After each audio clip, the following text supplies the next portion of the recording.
Lucy et Josh sont des assistants de direction qui se détestent tout en rivalisant pour la même promotion. Leur bureau est un champ de bataille, avec des farces et des querelles mesquines à l'appel.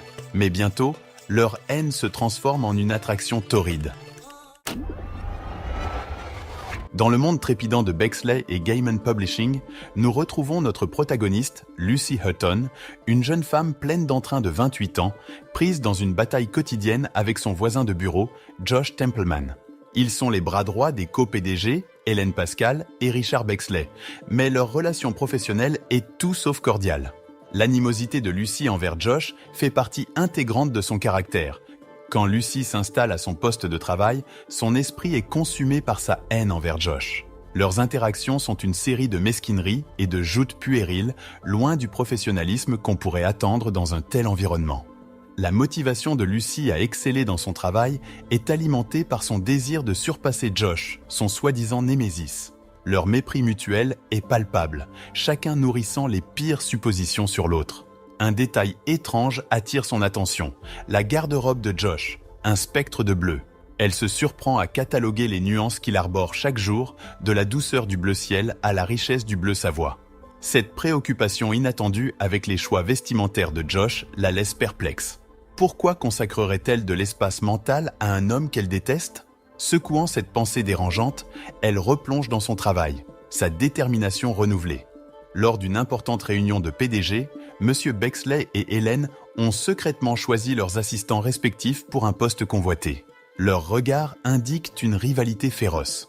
De manière inattendue, Lucy commence à réfléchir à comment surpasser Josh. Tous ses plans tournent autour de lui.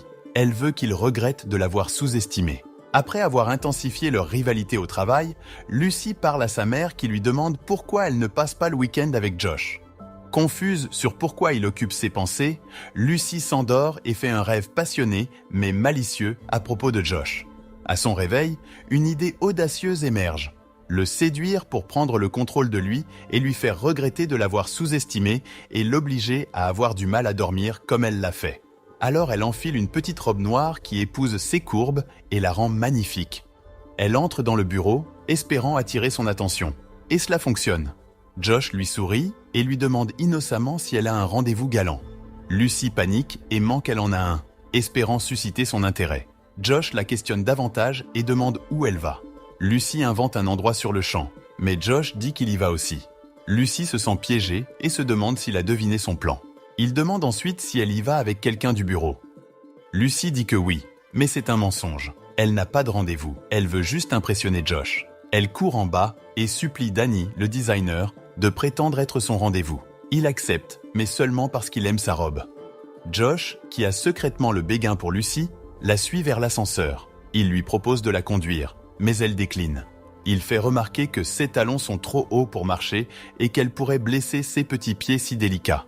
Lucy est agacée, mais aussi intriguée par son inquiétude.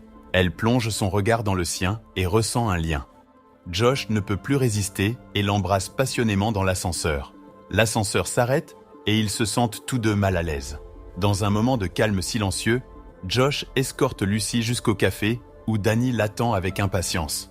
Sentant la pluie tomber, Josh offre gentiment son parapluie à Lucy, mais celle-ci le refuse catégoriquement en sortant précipitamment de la voiture. Alors que Lucy entre dans le café et échange des salutations avec Danny, son esprit reste préoccupé par son récent baiser. S'excusant momentanément, elle se retire dans les toilettes. À l'improviste, Josh apparaît sur les lieux. Lucy s'emporte contre lui pour avoir soi-disant gâché sa soirée, dans un flot d'émotions alimenté par la frustration et la déception. Elle ne peut s'empêcher de remarquer qu'il la complimente dans son élégante robe noire. Contrairement aux suppositions de Lucy, Josh précise qu'il n'avait pas l'intention de lui gâcher la soirée. Il était simplement venu lui rendre son sac oublié dans sa voiture plus tôt dans la soirée. Malgré ses intentions sincères et sa demande insistante de l'accompagner pour le reste de leur rendez-vous avec Danny, Lucy reste en colère contre Josh pour avoir perturbé ce qui était censé être une soirée agréable. Lucy fouille le bureau de Josh pour trouver des informations compromettantes. Elle tombe sur des codes dans son agenda. Une figurine Schtroumpf rare lui est livrée, ajoutant à sa collection. Josh se moque d'elle, évoquant des souvenirs d'enfance nostalgiques pour Lucy.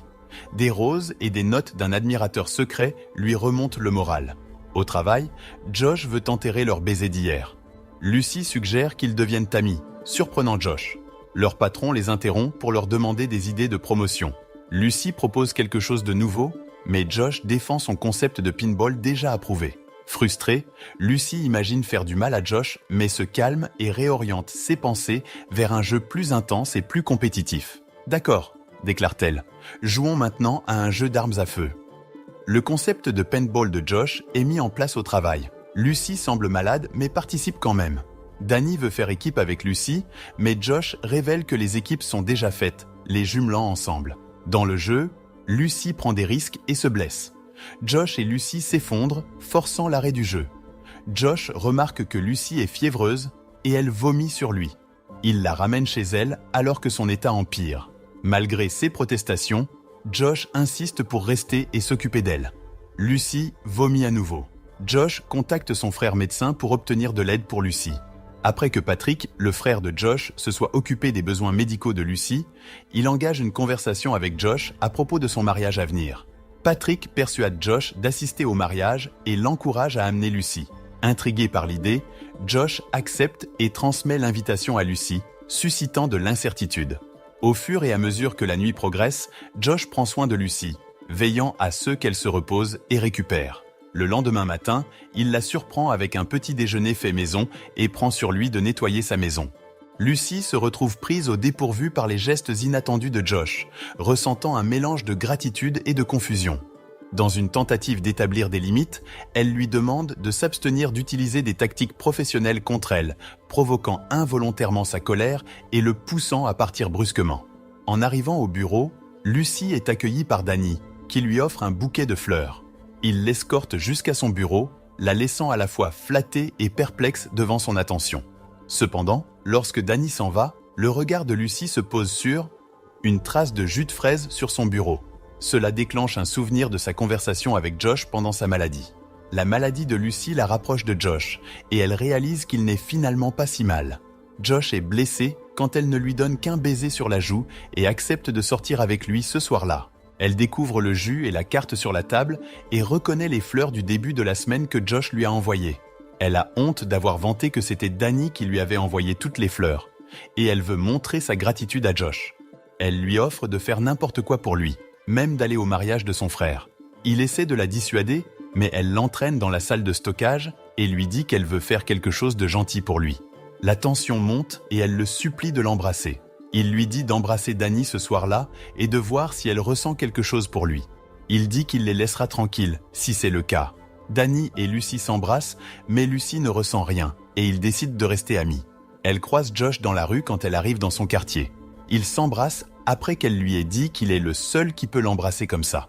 Elle voit que sa chambre est d'un bleu doux dans son appartement.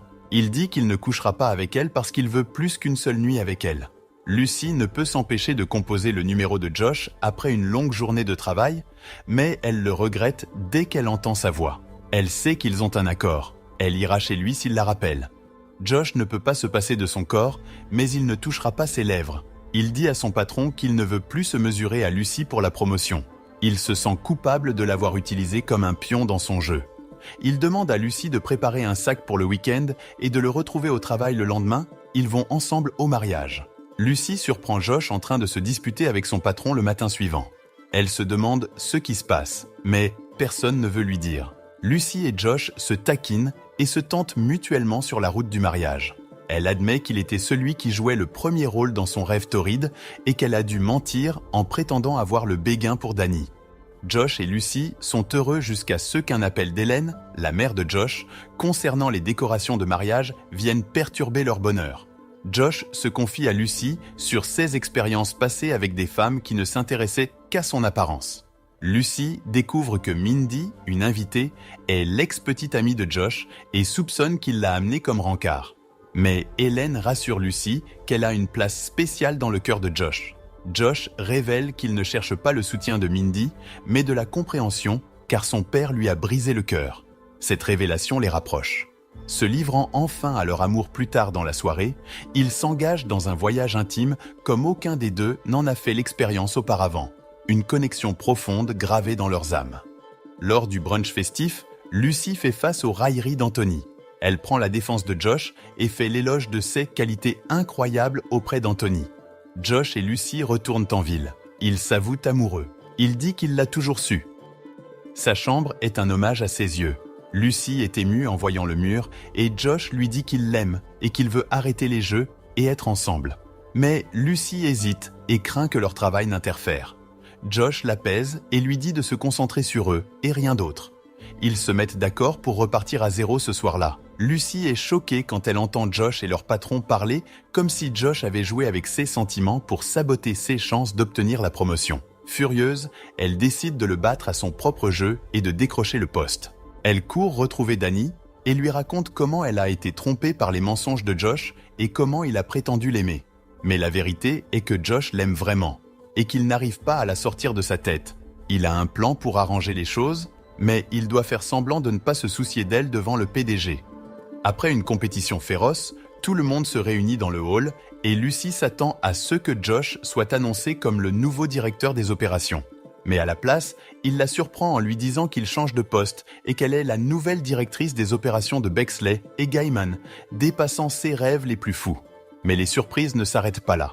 Complètement absorbée dans une discussion animée au téléphone, Lucy découvre que son mystérieux opposant n'est autre que Josh, qui la surprend avec un rendez-vous romantique. Leur baiser passionné marque le début d'un nouveau chapitre, où amour et ambition s'entremêlent.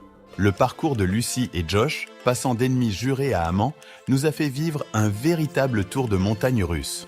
Si vous avez aimé ce récapitulatif, cliquez sur le pouce bleu et abonnez-vous pour plus de fun déjanté autour des films d'amour. À la prochaine!